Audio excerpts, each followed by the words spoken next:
Hello and welcome to another anime review. This is Merlin here, and today we shall be discussing the anime Speedgrapher. Speedgrapher takes place in a Tokyo of the near future, where corruption seems rampant in the high circles of society, and monetary gain is the primary desire, much like real life. Our main character is Sasumi Saiga, a former war journalist who has been left scarred by some of the horrible events that he has witnessed.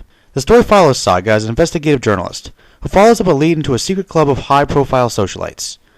Saiga manages to infiltrate the organization, only to discover a dark secret. He learns that many of these politicians and corrupt businessmen come to this club to experience the most twisted fetishes. However, for a high enough price, some of the members can receive the ultimate gift, a kiss from the mysterious young girl known as the Goddess. Disturbed by this, Saiga attempts to flee but is found out. Though he is almost executed, when brought before the Goddess, she kisses him, and Saiga undergoes a massive change.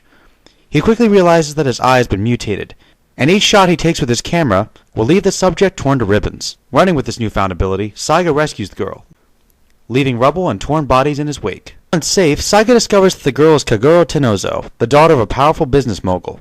The anime essentially follows Saiga's attempt to keep Kagura safe from this organization, led by her cold, calculating leader, Swatangu. Swatangu, like Saiga, shares a dark past and a strange new superpower. As the story unfolds, we see that Swatangu has dark designs for both Kagura and Tokyo. Alright, let me start off by saying that this anime is rather good. I won't try to mislead anyone on that fact. However, this series had the potential to achieve excellence. It simply could have been better. Let me break this down by pros and cons. Let's start with the good stuff.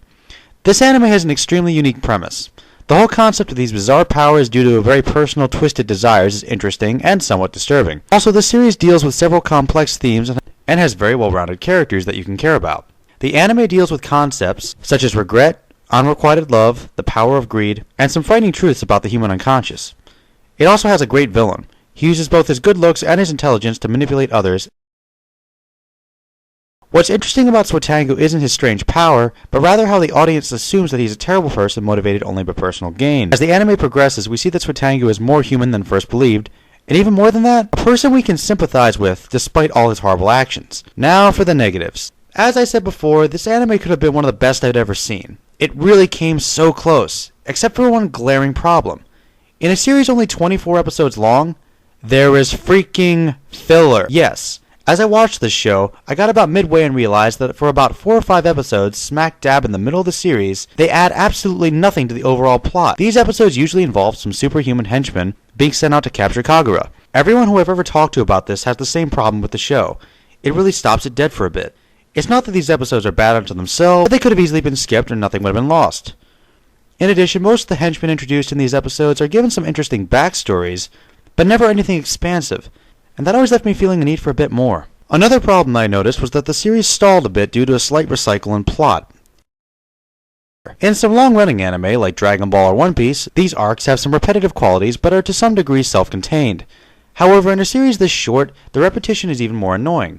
Essentially, Kagura is kidnapped by the organization, Saiga brutes and then rescues her, they hang out for a while, and then we repeat the same process 2 more times. It's really a shame because the plot twists and ultimate climax are truly amazing. There's another thing worth mentioning, though I'm not really sure it's a problem.